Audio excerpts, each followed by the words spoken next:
قالوا يا شعيب أصلاتك تأمرك أن نترك ما يعبد آباؤنا أو أن نفعل في أموالنا ما نشاء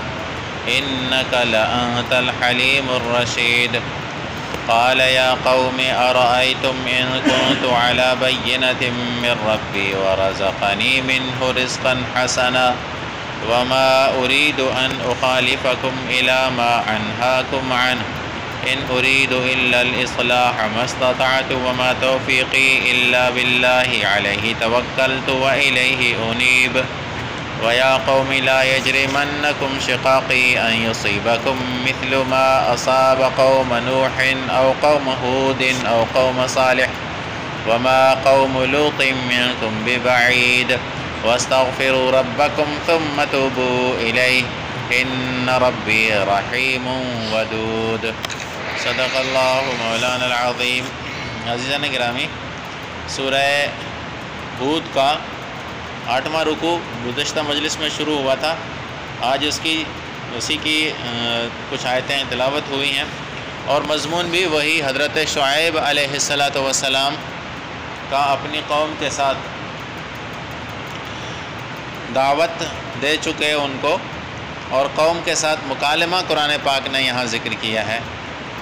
تو حضرت شعیب علیہ السلام کی قوم نے حضرت شعیب علیہ السلام کی باتوں کا کیا جواب دیا وہ قرآن نے نقل کیا ہے۔ ان لوگوں نے کہا، قرآن مجید کی آیات کا ترجمہ کر رہا ہوں، ان لوگوں نے کہا کہ اے شعیب، کیا آپ کی نماز آپ کو یہی حکم دیتی ہے کہ ہم چھوڑ دیں جن کی عبادت کرتے تھے ہمارے بڑے، یا اس بات کا تمہاری نماز حکم دیتی ہے کہ ہم اپنے مالوں میں جو چاہیں کریں، اس کو ہم چھوڑ دیں؟ تو بڑا بردبار اور سمجھدار لگتا ہے۔ شعیب علیہ السلام نے جواب میں انہیں کہا کہ اے میری قوم، تم کیا سمجھتے ہو کہ اگر میں اللہ کی طرف سے ایک واضح دلیل پر ہوں اور اللہ نے مجھے رزق دیا ہے اپنی طرف سے اچھا رزق، اور میں نہیں چاہتا کہ میں مخالفت کروں اس چیز میں جس چیز سے میں تمہیں روکتا ہوں، میرا تو ارادہ اصلاح کا ہے جہاں تک میری طاقت ہے، اور یہ توفیق بھی مجھے اللہ کی طرف سے ملے گی، میں نے اسی پر بھروسہ کیا ہوا ہے اور میں اسی کی طرف رجوع کرنے والا ہوں۔ اے میری قوم، تمہیں میری بدعملی، میری مخالفت اس بات پر تمہیں نہ مجبور کرے کہ تمہیں بھی پہنچے جیسا کہ پہنچا قوم نوح کو، یا پہنچا قوم ہود کو، یا پہنچا قوم صالح کو، اور لوط علیہ السلام کی قوم تو تم سے دور بھی نہیں ہے، وہ تو تمہارے قریب ہے۔ اپنے رب سے معافی مانگو اور پھر اسی کی طرف رجوع کرو، میرا رب رحم کرنے والا اور محبت کرنے والا ہے۔ یہ ان آیت کا ترجمہ تھا۔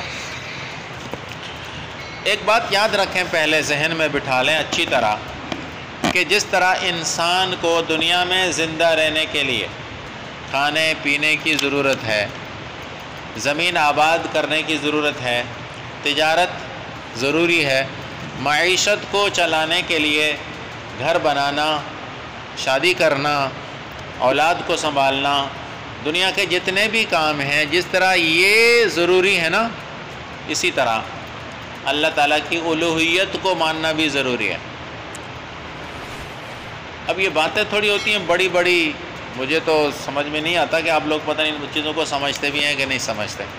کیونکہ مجھے اتنا زیادہ تجربہ عوام الناس سے رابطے کا نہیں ہے۔ ہمارا عموماً خطاب طلباء سے ہوا کرتا ہے، ہماری باتیں طلباء ہی سمجھتے ہیں۔ ابھی کچھ دن پہلے ایک ساتھی نے کوئی شکایت کی تو میں نے اس کو قرآن مجید کی ایک آیت بتائی کہ بھئی یہ تم وظیفے کے طور پر ذرا پڑھ لیا کرو۔ تو تقریباً 60 سال کی اس کی عمر ہے، ماشاءاللہ باسنت آدمی ہے، 5 وقت کا نمازی ہے۔ تو میں نے اس کو صرف ایک آیت سمجھائی کہ اللہ لطیف بعبادہ یرزق من یشاء وہو القوی العزیز پڑھا کرو۔ وہ بیچارہ 4 دن تک زور لگاتا رہا اور یہ آیت اس کو نہ آئی۔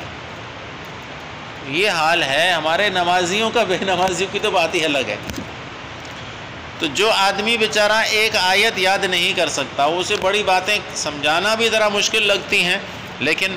جو چیز ہے قرآن مجید، ہم تو عوامی باتیں کرتے ہیں، جو اس میں علمی باتیں ہیں وہ تھوڑی سناتے ہیں آپ کو، تو ہم عوامی باتیں سناتے ہیں، وہ بھی اللہ کرے سمجھ میں آ جائیں۔ تو جو چیز انسان کے زندہ رہنے کے لیے جس طرح ضروری ہے نا کہ وہ کھائے پیے، کھانے پینے کا انتظام کرے، رہن سہن کا انتظام کرے، تو اس طرح اللہ کی معبودیت کو تسلیم کرنا بھی اس کے لیے ایسا ہی ضروری ہے جیسا کہ کھانا پینا یا دنیا کی دیگر ضروریات ہیں۔ اس لیے اللہ نے، اور یہ سلسلہ کہ بھائی اللہ تعالیٰ کن کاموں میں راضی ہے، اللہ تعالیٰ کن کاموں سے راضی نہیں ہے، یہ خدا سے معبودیت کا تعلق کی بنیادی رسی یہی ہے کہ ایک انسان کو یہ معلوم ہونا چاہیے کہ خدا مجھ سے کن چیزوں سے راضی ہوگا اور کن چیزوں سے ناراض ہوگا۔ اور ظاہر ہے کہ اللہ تعالیٰ کے رضا یا ناراضگی کا معلوم کرنے کا ذریعہ صرف انبیاء کرام، انبیاء کے علاوہ اور کوئی نہیں بتا سکتا کہ اللہ تعالیٰ کن چیزوں سے راضی ہوتا ہے اور کن چیزوں سے ناراض ہوتا ہے۔ معلوم ہوا کہ ان الہامی چیزوں کو جو اللہ نے آسمان سے بھیجی ہیں، ان کو ماننا خدا کو ماننے کے برابر ہے۔ اگر ان کو ہم نہیں مانتے،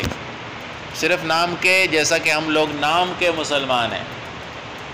نماز پڑھ لینے سے آدمی مسلمان نہیں ہو جاتا۔ اگر نمازی بھی ہے لیکن تجارت میں، اٹھنے بیٹھنے میں، رسم و رواج میں، عبادات میں خدا سے تعلق نہیں ہے اس کا، تو یہ اسلام نہیں ہے،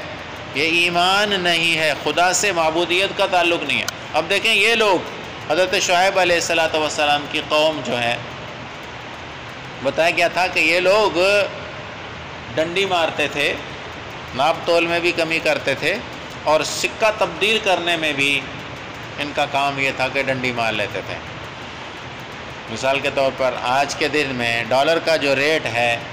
اب ایک آدمی میرے پاس ڈالر لے آتا ہے اور میں اس کو اپنا سکہ ڈنڈی مار کر دیتا ہوں کہ جی یہ ریٹ نہیں ہے، یہ ریٹ ہے، میں اس سے کم ریٹ میں اس کو دے دوں، یہ ڈنڈی مارنا ہوئی۔ تجارت یہ بھی ہے، اس کو بھی تجارت کہا جاتا ہے، لیکن ڈنڈی مارنا یہ ناپ تول میں کمی کے برابر ہے کہ ناپ کر پورا دو، تول کر بھی پورا دو۔ تو اسی طرح جب سونا یا چاندی تبدیل ہوتا ہے تو اس میں بھی برابر کر کے دینا ہے، آگے پیچھے کر کے دے دینے کو قرآن پاک نے پسند نہیں فرمایا، اور قوم شعیب علیہ السلام کا سب سے بڑا جرم یہی تھا۔ اب شعیب علیہ السلام کو ان لوگوں نے سب سے پہلے یہ طعنہ دیا کہ اچھا آپ کی نماز آپ کو یہی سکھاتی ہے کہ ہم اپنے ماں باپ اور بڑوں کے عبادات کو چھوڑ دیں، ان کے طریقے کو چھوڑ دیں۔ مفسرین نے لکھا ہے کہ شعیب علیہ السلام کی قوم بعل بت کی پجاری تھی۔ بعل بت ہے، اور ایک دمشق کے قریب ایک شہر ہے بعل بکہ، یہ اسی کے نام پر بنا ہوا ہے۔ کہتے ہیں کہ اس بت کے سامنے یہ چڑھاوے تو چڑھاتے تھے، لیکن ان کے ہاں ایک بہت بری رسم یہ تھی کہ اپنے بچوں کو بھی آ کر اس بت کے سامنے آگ میں جلاتے تھے، اور اس کو یہ بڑا فخر سمجھتے تھے، بڑا فخر سمجھتے تھے۔ بچے چڑھاوے کے طور پر چڑھائے جاتے اور آگ میں جلاتے، کیونکہ اس زمانے میں صدقے کا طریقہ یہی تھا کہ آگ جلا لیں، تو وہ تو قدرتی آگ آتی تھی صدقے کو قبول کرنے کے لیے، لیکن ان لوگوں نے پھر اپنا بنایا ہوا تھا۔ تو کہنے کا مقصد یہ ہے کہ شعیب علیہ السلام کو ان لوگوں نے طعنہ دیا کہ آپ کی نماز آپ کو یہی سکھاتی ہے کہ آپ ہمیں یہ کہیں کہ ہم اپنے بڑوں کے طریقہ کار کو چھوڑ بیٹھیں، اور ہم اپنے مال اور تجارت میں اور معیشت میں تمہاری مرضی پر چلیں، بزرگوں کی روش چھوڑ دیں، رسم و رواج کو چھوڑ دیں جو پرانے چلے آ رہے ہیں۔ نمبر 2 کہ ہم اپنی تجارت بھی تمہارے کہنے کے مطابق کریں، تمہاری نماز یہی تمہیں سکھا رہی ہے۔ تو بڑا بردبار اور بڑا سمجھدار آدمی لگتا ہے۔ کہتے ہیں کہ شعیب علیہ السلام تمام انبیاء کرام میں خصوصی، لیکن شعیب علیہ السلام بہت زیادہ نماز پڑھا کرتے تھے۔ داؤد علیہ السلام اور شعیب علیہ السلام کے بارے میں آتا ہے کہ زیادہ نماز کی طرف ان کی توجہ زیادہ تھی۔ یعنی اپنے اوقات کو